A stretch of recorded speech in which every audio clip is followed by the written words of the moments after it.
जय हिंद दोस्तों, मेरा नाम है रोहित और आप देख रहे हैं स्टडी क्यों नहीं। जैसा कि आप लोगों को पता होगा कि हमने लास्ट वीडियो में पादप की कार्यकी को अच्छे से देखा था। तो इस वीडियो में हम लोग पादप के जितने भी अंग होते हैं, यानी जितने भी एक पौधे के अंग होते हैं, उन सब के बारे में हम लोग जानेंगे और उनके टाइप के बारे में भी पढ़ेंगे। क्योंकि आप देख रहे होंगे कि आजकल जो क्वेश्चंस आते हैं एनटीपीसी या फिर आपके जो एसएससी होते हैं, उसमें ये पूछ लिया जाता है कि बताइए कि हल्दी किस प्रकार की जड़ है या किस प्रकार का तना है। तो उन सब के बारे में हम लोग पढ़ेंगे अच्छे से। और उससे पहले आपने अभी तक मेरे चैनल को सब्सक्राइब नहीं किया है तो अभी सब्सक्राइब करें और बेल आइकन पे भी क्लिक करें, जिससे आपको मेरे वीडियो की नोटिफिकेशन मिलती रहेगी और आप जल्दी से जल्दी मेरा वीडियो देख पाएंगे। तो शुरू करते हैं हम लोग देखते हैं पादप के विभिन्न अंग। तो सबसे पहले हम देखते हैं जड़। तो आपको पता है जितने भी बीज होते हैं, यदि वो अंकुर होते हैं तो उनमें से प्रथम मूल निकलती हैं, या फिर जो उनमें से आप देखते होंगे जब अंकुर होते होंगे तो वाइट सा उसमें से रेशा निकलता होगा, जिसको प्राइमरी रूट या फिर हिंदी में प्राथमिक मूल बोलते हैं, बनती है जो मिट्टी में उगती है। और जो प्राथमिक मूल होती है उसी से पार्श्वीय मूल भी निकलती है, जिसे लेटरल रूट बोला जाता है, या फिर जिन्हें द्वितीयक एवं तृतीयक मूल कहते हैं। और ये 3 प्रकार की होती हैं। एक होती है मूसला जड़ें, दूसरा होती है रेशेदार जड़ और तीसरा होती है अपस्थानिक जड़। तो सबसे पहले हम लोग बात करते हैं टेप रूट की। तो जो प्राथमिक मूल और इनकी शाखाएं मिलकर मूसला मूल तंत्र बनाती हैं, जैसे कि सरसों के पौधे में होता है। तो आपको यहाँ पे मूसला जड़ समझ में आ गई होगी। इसके बाद हम लोग बात करते हैं रेशेदार जड़ की। तो जो रेशेदार या झकड़ा जड़ होती है, जिसे फाइब्रस रूट भी बोला जाता है, जब प्राथमिक जड़ें यानी जो प्राइमरी रूट होती है वो अल्पजीवित हो तो वह पतली जड़ों द्वारा प्रतिस्थापित हो जाती हैं और ये जड़ें तने के आधार से निकलती हैं, जैसे कि गेहूं का पौधा, तो वो रेशेदार जड़ें बन जाती हैं। अब हम बात करते हैं अपस्थानिक जड़ की। तो जो अपस्थानिक जड़ होती हैं तो ये पौधे के जो जड़ वाला भाग, आपको पता है कि नीचे वाला भाग होता है जो मूलांकुर से निकलता है, उसके अलावा पौधे के अन्य भाग से भी निकलती है, तो उसको हम लोग अपस्थानिक जड़ें बोलते हैं। तो आपको यहाँ पे अपस्थानिक जड़ भी समझ में आ गया होगा। इसके बाद हम देखते हैं जड़ों का रूपांतरण।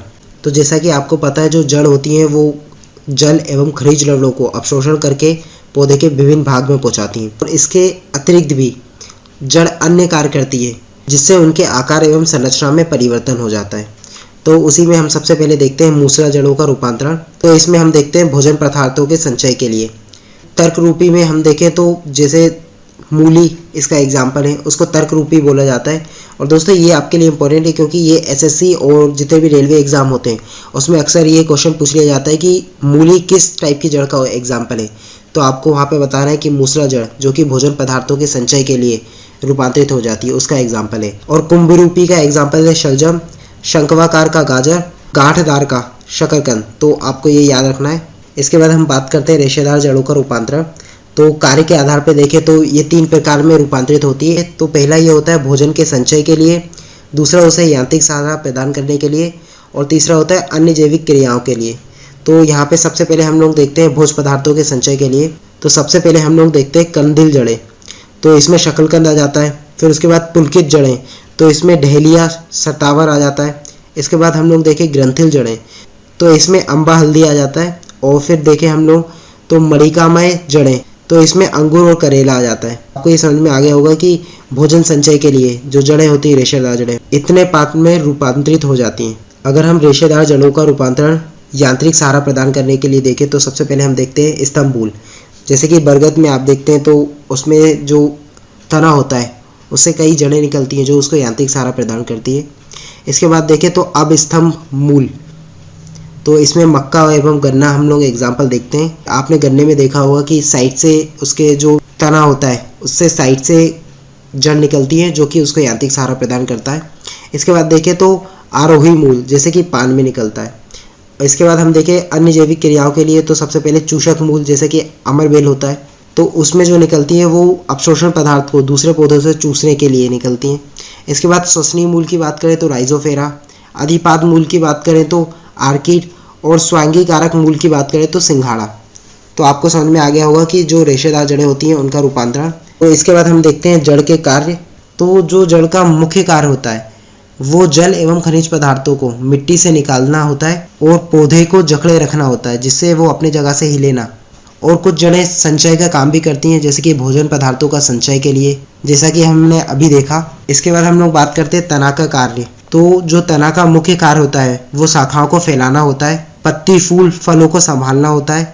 और जो तना का एक और मुख्य कार्य होता है वो जल, खनिज लवण एवं प्रकाश संश्लेषी पदार्थों का संवहन, यानी उनको पौधे के एक भाग से दूसरे भाग में पहुंचाना होता है। और कुछ तने ऐसे होते हैं जो कि भोजन का संग्रह भी करते हैं, वो हम लोग आगे एग्जाम्पल में देखेंगे जब हम लोग तने के रूपांतरण के बारे में पढ़ेंगे।